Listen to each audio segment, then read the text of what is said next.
표현을 쓴다면은 마귀가 지시하는 대로 살아왔습니다.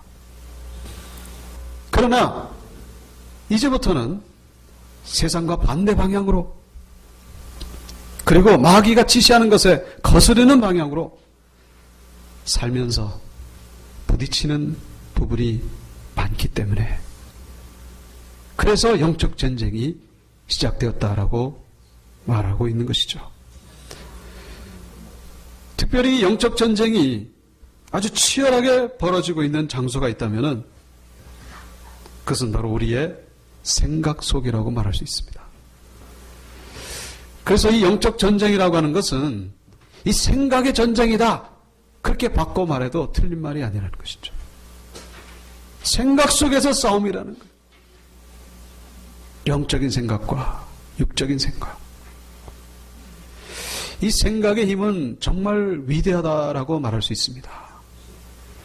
생각이 나의 미래를 결정하고, 나의 현재 상황을 결정하고, 그리고 심지어 인류 역사의 모든 문명이 이 생각의 결과물이기 때문에 그렇다는 것이죠.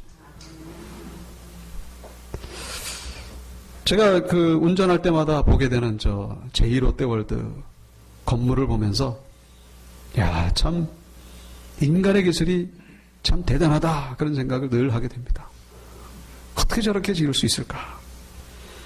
이 생각의 결과물이거든요. 생각의 결과물입니다. 지어야지 하고서 저렇게 지어진 겁니다.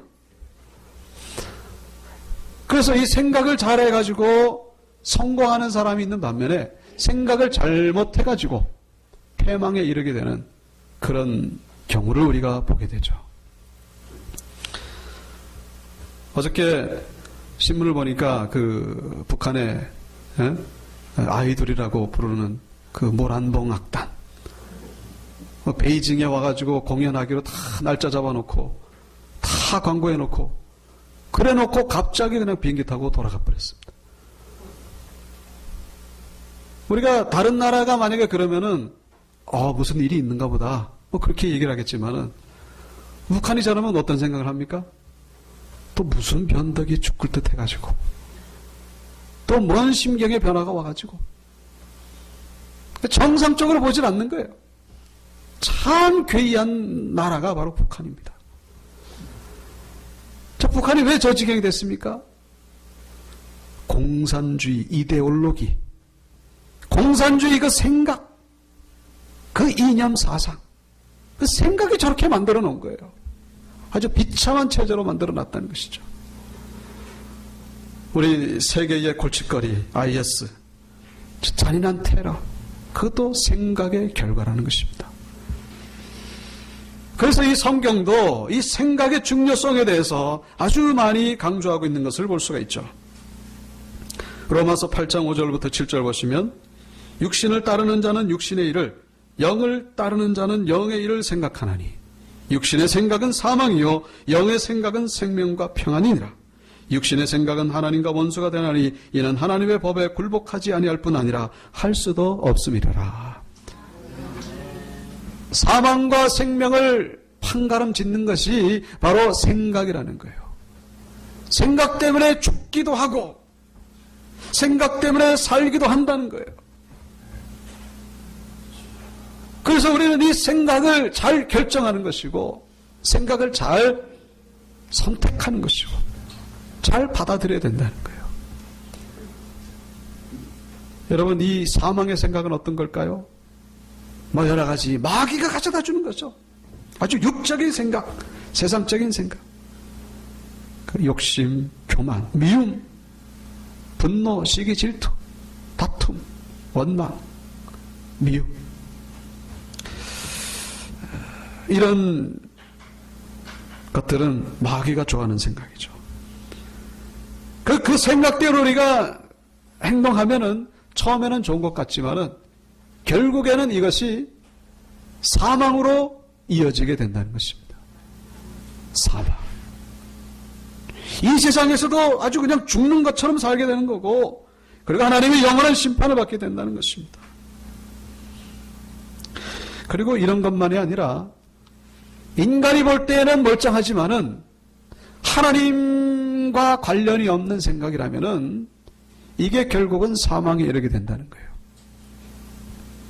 그래서 좀 전에 봤던 그 말씀, 육신의 생각은 하나님과 원수가 되느니 하나님의 법에 굴복하지 않을 뿐 아니라 할 수도 없음이라.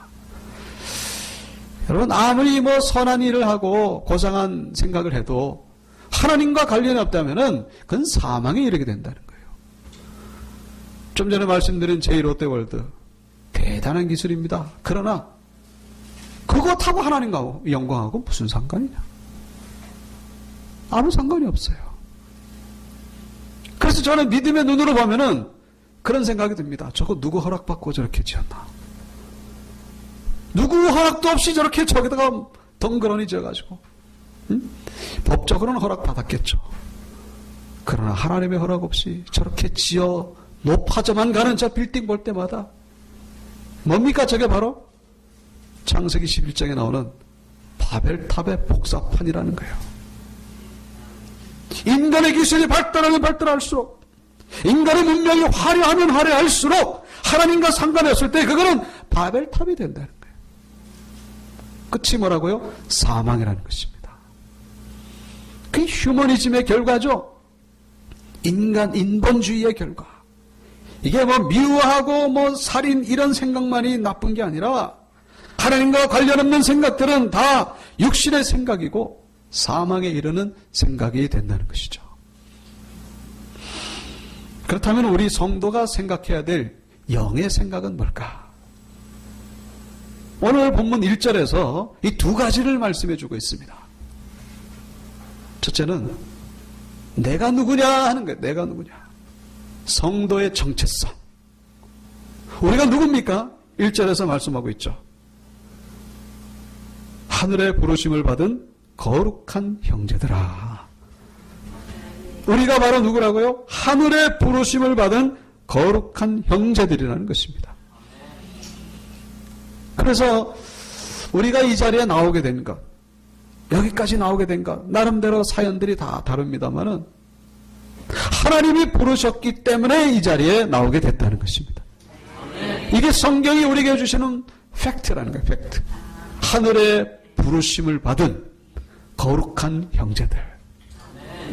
우리가 바로 그렇다는 거예요. 우리가 하늘의 부르심을 받고 여기에 왔는데 여기 온 목적이 뭐냐? 그게 바로 하나님의 거룩함을 드러내기 위함의 목적이 있다는 것이죠. 그래서 우리는 이 생각을 평생 잊지 말아야 된다는 거예요. 죽을 때까지. 내가 누구냐? 내가 누구? 나는 하늘의 부르심을 받고 거룩함을 위하여 살아가는 하나님의 백성이다. 이것이 우리 평생 죽을 때까지 가져야 될 영의 첫 번째 생각이라는 것입니다. 이게 정체성. 내가 누군지를 모르고. 그래서 주님께서도 요한복음 6장 44절에 말씀하셨습니다. 나를 보내신 아버지께서 이끌지 아니하시면 아무도 내게 올 수 없느니라. 주님께 나오는 자는 뭐예요? 다 아버지가 부르셨다는 것이죠. 그런데 교회 잘 다니다가, 멀쩡하게 잘 다니다가 나가버리는 사람들 있죠. 이런 사람들은 뭡니까? 이런 사람들은 또 마귀가 부르니까 거기 또 쫓아간 거예요. 그분들이 들으면 기분 나쁘겠지만은 영적인 눈으로 보면 그래요. 여러분, 하나님이 우리의 목덜미를 잡고 끌고 이렇게 온 게 아니라 하나님이 야 이리 와라 부르셨습니다. 그래서 우리가 응답으로 여기에 앉아있는 거예요. 그리고 저기서 마귀가 야 이리 다시 나와라 그래가지고 알았다 그러고 나가면은 교회를 떠나가는 것이고, 네? 부르심과 응답, 부르심과 응답. 우리의 100% 우리의 의지로만 나온 것도 아니고 100% 하나님이 부르셔서만 나온 게 아니라 하나님이 50% 부르시고 우리가 거기에 대해서 50% 응답을 했다는 것이죠. 응답으로 지금 여기에 나와 있는 거예요. 반응으로. 마귀에게 응답할 거냐 하나님께 응답할 거냐 우리의 책임이라는 것이죠. 그래서 우리가 이 자리에 나와 있는 거예요. 여러분, 마귀는요 계속해서 부릅니다. 저 바깥에서 야 누구야 나와라. 그래 나오라는 거죠. 그만 교회 나가라. 나오라고. 마귀의 음성에 우리가 유혹되지 말아야 된다는 것이죠. 다시 말씀드리지만 우리를 왜 하나님이 부르셨습니까? 거룩하게 살도록 하기 위해서. 하나님의 거룩함을 드러내기 위함에 우리의 부르심의 목적이 있다는 것입니다. 그래서 우리는 함부로 살면 안 돼요. 우리에게는 이런 책임이 있고 사명이 있습니다. 하나님의 거룩함을 드러낼 그런 사명. 우리의 정체성을 잊어버리면 안 됩니다. 그게 바로 영의 생각이라는 거예요. 되는 대로 살지 뭐 그냥. 응? 아이고 힘들어 죽겠는데 뭐 그냥 뭐 적당히 살지. 응? 이거는 육의 생각이라는 것이죠. 하나님이 나를 부르셨으니까 이 거룩함을 어떻게 해서든지 지켜야 되겠다. 조금 힘들지만 2차 세계대전 때 유대인들이 한 600만 정도 죽어갔다고 하죠. 다 아시는 얘기겠지만은 이 포로 수용소에서 그렇게 많이 죽어갔습니다. 참 짐승들 소나 돼지를 600만 마리 죽이는 것도 쉽지 않은데 사람을 그렇게 죽인다는 거 이건 정말로. 근데 이제 이 죽이는 독일군들의 입장에서 그 힘든 일이 뭐냐면은 다른 게 힘든 게 아니라 그들을 괴롭힌 게 바로 죄책감이었다는 거예요. 죄책감. 그러니까 독일군들도 이제 사람인지라 한두 사람 죽이는 게 아니라 그렇게 많이 죽이다 보니까 그 양심의 가책에 찔러가지고 이게 집행이 안 되더라는 것이죠. 그래서 이제 이 상부에서 이거를 좀 이렇게 잘 원활하게 돌아가도록 하기 위해서 명령을 하나 내렸는데 그게 뭐냐면은 이 포로 수용소에 화장실을 없애는 거였습니다. 그러니까 아주 그냥 정말 가득 찬 그 포로 수용소에 화장실이 없다고 생각해 보시기 바랍니다. 어떤 일이 벌어지겠습니까? 금방 그 좁디 좁은 막사 안과 밖에 그냥 배설물과 오물로 그냥 가득 차게 되더라고요. 거기에 뒤범벅이 돼가지고 유대인들이 그 속에서 살아가는데 이게 뭐 짐승인지 사람인지 구분이 안 되다는 거죠. 근데 이걸 보니까 이 독일군들 입장에서는 그게 마음이 편해진 거예요. 죄책감이 좀 없어지더라는 거예요. 아, 이거 보니까 이거 사람이 아니구나, 이거.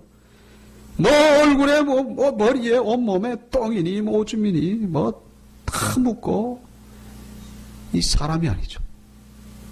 그래서 이제 죄책감을 덜기 위해서 그렇게 했다는 거예요.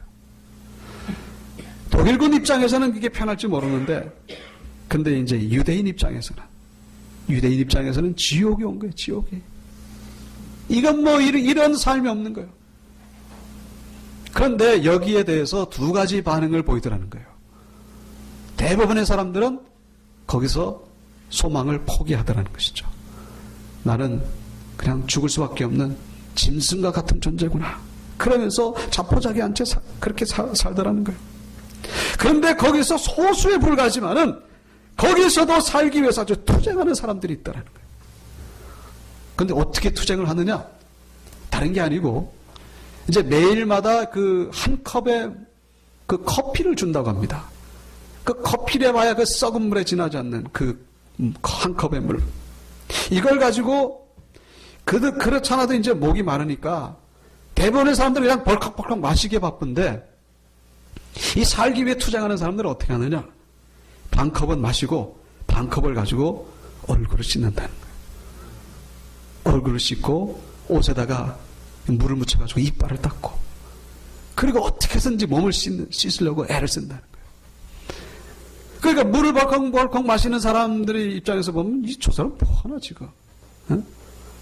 아니 그렇지 않아도 물이 모자라가지고 갈증으로 죽어가는 판에 그거 얼마나 된다고 그거를 몸 씻는 데다가 그리고 온 몸이 만신창이 됐는데 반컵을 가지고 씻어봐야 얼마나 그게 깨끗해지겠는가?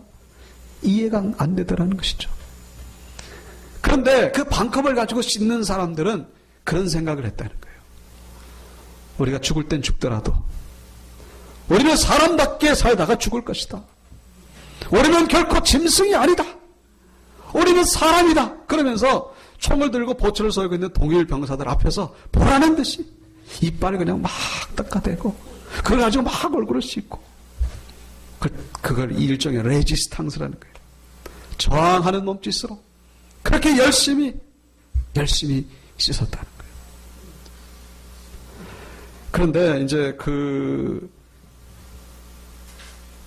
놀라운 것은 그 소수에 불과한 이 사람들이 결국은 살아남더라는 것이죠. 그냥 물을 마시고 그냥 그 즉시 갈증을 해결했던 사람들에게는 결코 기적이 일어나지 아니하고 그냥 한 줌의 재가 돼가지고 그냥 끝나고 말았다는 것입니다. 그런데 거기서 살아남은 레반스키라고 하는 그 유대인의 고백을 들어보면은 이분도 이제 나름대로 투쟁했던 사람이죠. 겉으로는 그렇게 막 투쟁하지만은 매일매일 갈등의 연속이었다는 거예요. 무슨 갈등이냐? 이 반컵의 물을 마실 것이냐? 아니면 씻는 데 사용할 것이냐? 이게 갈등이었다는 거예요. 그러니까 이 다른 사람들에게 보듯이 그런 생각이 자기에게도 들더라는 거예요. 내가 이 반컵의 물을 가지고 씻는다 한들 이게 무슨 소용이 있겠는가? 내가 언제 죽어나갈지 모르는 상황 속에서, 그리고 언제 전쟁이 끝나가지고 포로 석방이 될지 모르는 전혀 알 수 없는 상황 속에서 내가 이 반컵의 물을 가지고 내가 씻는다고 한들 무슨 의미가 있겠는가? 그럼에도 불구하고 이거를 안 마시고 씻었다는 거예요. 씻으면서 열심히 뭐예요? 나는 짐승이 아니라 사람이다. 나는 사람답게 살다가 죽을 것이다. 그러면서 저항을 했는데 결국은 나중에 그의 삶 가운데에 기적이 일어나게 되더라는 것이죠. 여러분, 이 이야기가 우리 성도에게 주는 의미가 교훈이 크다라고 말할 수 있습니다. 우리도 날마다 갈등 속에서 살아가고 있어요. 이 반컵의 물을 먹어버릴 것이냐? 아니면은 이걸 씻는 데 사용할 것이냐? 이 세상은 죄로 오염이 된 죄의 배설물로 가득 찬 세상입니다. 이 죄로 가득 찬 세상 가운데에 반컵의 물을 가지고 씻는 사람들, 그런 사람들이 어떤 사람들입니까? 그래도 어떻게 해서든지 이 죄로부터 벗어나게, 죄를 씻기 위해서 나름대로 몸부림치는, 나름대로 하나님 앞에 거룩하게 살아보려고 하는 그런 사람들의 케이스라고 말할 수 있습니다. 그래서 이런 분들은 어떻게 해요? 그래도 교회 나와가지고 기도하려고 애를 쓰고, 그래도 바쁜 와중에 주님 전에 나와가지고 예배 드리려고 하고, 그 생존 경쟁 조금이라도 더 돈을 벌어야 되는, 그래도 모자라는 판에 하나님 앞에 헌신하고 하나님 앞에 나와 기도하고 봉사하려고 애를 쓰는 그런 사람. 그런데 반컵의 물을 마셔버리는 사람들은 어떤 사람들입니까? 똑같은 성도지만은 대충 살지, 그렇게 한다고 해가지고 나중에 똑같이 천국 가는데 그렇게 어렵게 살 필요가 있는가? 거룩함에 대해 아예 포기해버리는 사람들, 그런 삶이라고 말할 수 있습니다. 사랑하는 온유교 성도 여러분, 성도로서 우리는 거룩한 자존심을 지켜가는 그런 성도가 되시기를 주 이름으로 축원합니다. 이 거룩한 자존심, 이것이 바로 생명의 힘이 된다는 거예요. 이것이 우리를 살리고 결국은 승리의 계기가 된다는 사실. 영의 생각 뭡니까? 우리는 하늘의 부르심을 받은 거룩한 하나님의 백성이라는 사실. 이 생각을 잊지 말라는 것입니다. 이게 영의 생각이라는 거예요. 두 번째 영의 생각, 오늘 1절 후반부에 나오죠. 우리가 믿는 도리의 사도이시며 대제사장이신 예수를 깊이 생각하라. 다시 한번 얘기해 볼까요? 예수를 깊이 생각하자. 예수를 생각하는데 그냥 생각하는 게 아니라 어떻게 해요? 깊이 생각하는 거예요. 깊이. 이유가 뭘까요? 예수를 깊이 생각해야 우리는 세상에 떠내려가지 않는다는 거예요. 우리에게 다가오는 많은 환난과 고난을 이겨낼 수가 있다는 것입니다. 바깥에서 부르는 마귀의 음성에 그 유혹을 뿌리칠 수가 있다는 거예요. 깊이 생각할 때에. 우리가 오늘 읽은 이 히브리서가 쓰여진 배경, 영적인 상황이 결코 좋지 않습니다. 예수님은 부활하시고 승천하실 때 다시 오시겠다가 약속하시고 승천하셨지 않습니까? 그런데 시간이 오래도록 지나도록 아무 일도 일어나지 않는 거예요. 그리고 더욱더 점점 가중되어져 가는 유대인의 핍박, 로마 세력의 핍박, 이 핍박이 점점 거세어져 가는 것입니다. 그러니까 이 유대인들이, 그러니까 예수를 믿게 된 유대인들, 이들 마음 가운데에 동요가 일어나기 시작했습니다. 흔들리기 시작한 거예요. 다시 옛날로 돌아가야 되는 거 아닌가? 다시 유대교로, 다시 세상으로 돌아가야 되는 것은 아닌가? 그런 마음이 막 들어오기 시작했다는 거예요. 이것을 알고 히브리서 기자가 그 믿음을 다시금 경고케 하기 위하여 쓴 것이 바로 히브리서인 것이죠. 그래서 히브리서 전반부에 보시면은 예수의 우월성, 예수가 어떤 분인가에 대해서 계속해서 말씀하고 있는데, 예수는 천사보다도 뛰어난 분이고 예수는 모세보다도 뛰어난 분이고, 그러면서 히브리서 기자가 계속해서 말씀하고 있습니다. 2장 1절에 보시면은 그러므로 우리는 들은 것에 더욱 유념함으로 우리가 흘러 떠내려가지 않도록 함이 마땅하니라. 떠내려가지 않도록 하기 위해서, 유혹에 떠내려가지 않도록 하기 위해서 히브리서를 쓴 것이죠. 3장 6절, 우리가 소망의 확신과 자랑을 끝까지 굳게 잡고 있으면 우리는 그의 집이라. 끝까지 굳게 잡고 있으면 어떻게 해요? 그의 집이라. 집이라고 하는 말은 이제 그 하우스라는 의미가 아니라 패밀리라는 의미예요. 하나님의 가족이 된다는 것입니다. 끝까지. 지금은 좀 힘들고 어렵고 인내가 필요하고 참음이 필요한데, 끝까지 참으면 그러면 하나님의 천국 백성이 될 수가 있다는 것이죠. 3장 14절 말씀, 우리가 시작할 때에 확신한 것을 끝까지 견고히 잡고 있으면 그리스도와 함께 참여한 자가 되리라. 시작할 때 확신한 것, 바로 예수 그리스도를 영접할 때 우리가 믿었던 이 믿음, 이 믿음을 어떻게 해요? 끝까지 견고히 잡고 있으라. 그러면은 그리스도와 함께 참여한 자가 되리라. 주님이 왕노릇하고 계신 그 천국에서 우리도 왕노릇하게 된다고 히브리서에서 계속해서 말씀하고 있습니다. 그러면서 오늘 본문 1절에도 뭐라고요? 예수를 깊이 생각하라. 예수가 어떤 분인지. 그래서 고난이 오고 핍박이 올수록 더욱 예수를 깊이 생각하라는 것입니다. 대충 생각하는 것이 아니라 깊이 생각하면, 그러면 어떻게 해요? 그러면 우리가 그의 가족이 되고 그리스도와 함께 참여한 자가 되는 것이고, 흘렀다 내려가지 않아서 결국 절망이 소망으로, 핍박이 축복이 될 수 있다는 것을 우리에게 말씀해 주고 있는 것이죠. 예수가 어떤 분이신지 1절에서 말씀하고 있죠. 우리가 믿는 도리의 사도. 믿는 도리의 사도. 이게 뭡니까? 믿는 도리. 이 도리라고 하는 건 하나님의 말씀이죠. 사도는 보냄을 받았다는 얘기예요. 예수님께서 하나님의 말씀을 가지고 이 땅에 보내심을 받았다, 그런 얘기예요. 생명의 말씀을 오직 예수 그리스도 안에서만 발견할 수 있다는 것입니다. 그리고 대제사장, 이게 뭐예요? 죄의 문제를 해결해 준다는 것입니다. 죄의 문제. 죄의 문제. 양식의 문제는 어디서 해결한 바 있습니다. 그러나 죄의 문제는 오직 예수 그리스도밖에 없다는 사실을 우리가 잊어서는 안 된다는 거예요. 종교가 많이 있지만 죄의 문제. 여러분, 우리는 믿어야 할 걸 믿어야 됩니다. 믿지 못할 걸 우리가 속아가지고 믿는 경우가 얼마나 많습니까? 세상에 잘못 속아가지고 낭패를 당하는 경우가 너무나 많습니다.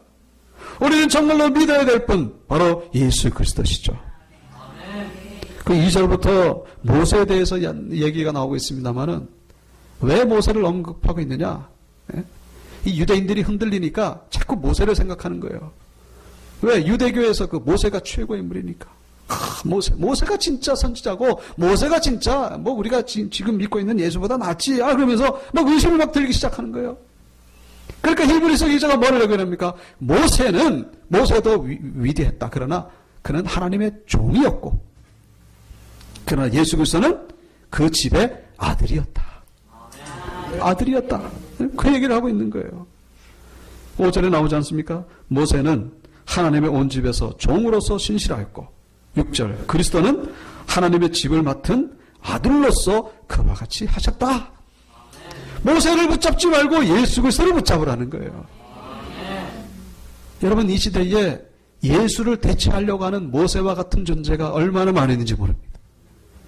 모세 자체가 나쁘다는 것이 아니라 이 예수를 대체하려고, 예수를 대신하려고 하는 모세.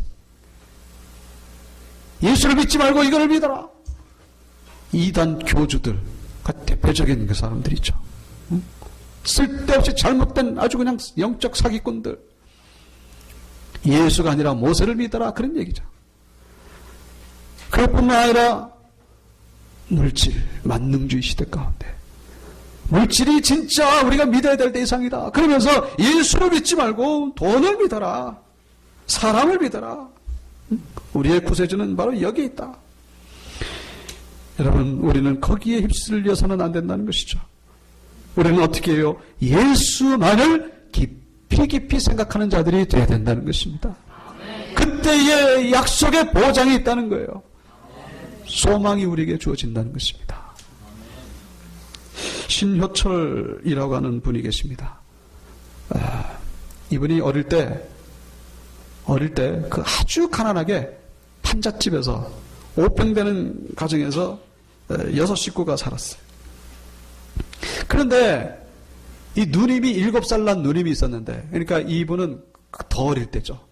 7살 난 누님이 혼자 교회를 잘 다녔는데, 그런 교회가 따와가지고 밥을 먹는다고 부뚜막에 올라가는데 그냥 펄펄 끓는 물에 빠져가지고 그냥 죽고 말았습니다.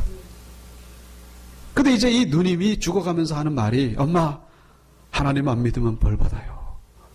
그렇게 얘기를 하더라는 거예요. 그러니까 예수 믿으라는 거죠. 그러니까 이 엄마가 막 그 죄책감에서 막 자살하려고도 하고, 근데 이 딸이 그 유언 같은 호소 때문에 결국 나중에 교회를 나가게 됐어요. 나가고 나서 참 큰 은혜를 받았습니다. 나중에는 아예 기도의 일꾼이 돼버렸어요. 하루에 한 20시간 정도.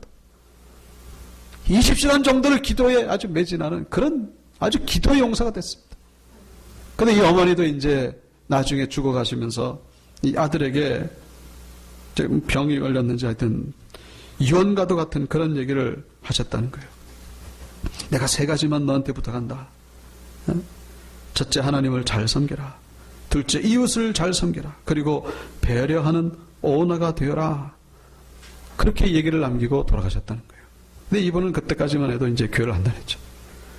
그런데 이 어머님에 대한 그리움이 너무 사무쳐가지고 그 믿음은 없었지만 하나님 앞에 기도했다는 거예요. 정말 하나님이 살아계시면 저에게 어머님 한 번만 좀 보여달라고. 그런데 그날 밤 꿈에 어머님이 천국에서 아주 그냥 환한 얼굴을 하면서 하나님 품에 안겨있는 그 모습을 꿈속에서 아주 선명하게 보여줬다는 거예요. 그러면서 꿈에서 벌떡 깨가지고 정말로 하나님 살아계시는구나. 정말로 천국과 지옥이 있구나.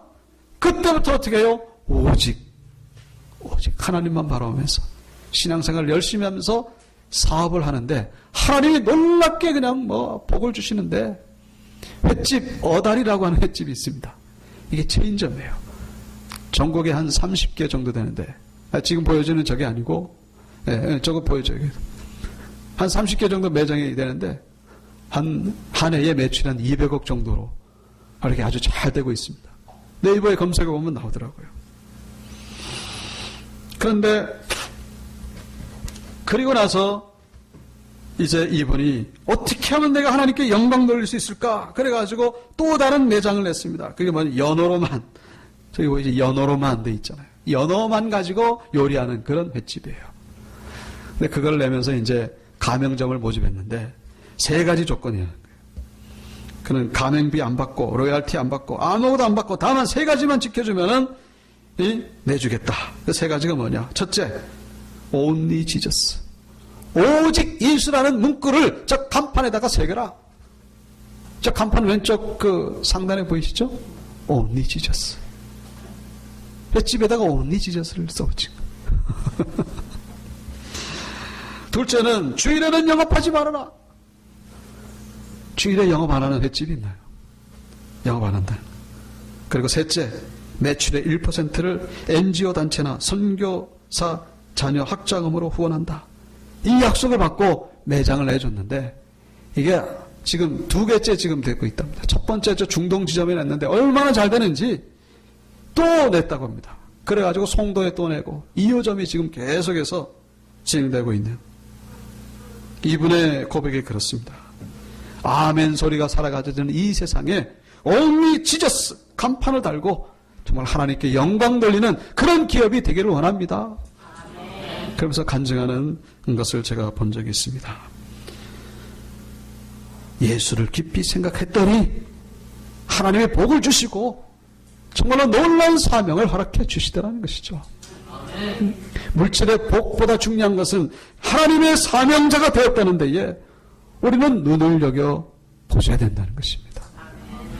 말씀을 마치겠습니다. 우리 성도가 생각해야 될 영의 생각 2가지. 내가 누구냐? 바로 하늘의 부르심을 받은 거룩한 백성이라는 것. 그리고 2번째는 뭡니까? 바로 예수만을 only Jesus, 예수만을 깊이 생각하시고 이 죄 많은 세상에서 영적 전쟁에서 승리하시고 하나님께 영광 돌리게 되기를 주의 이름으로 축원합니다. 우리 앉으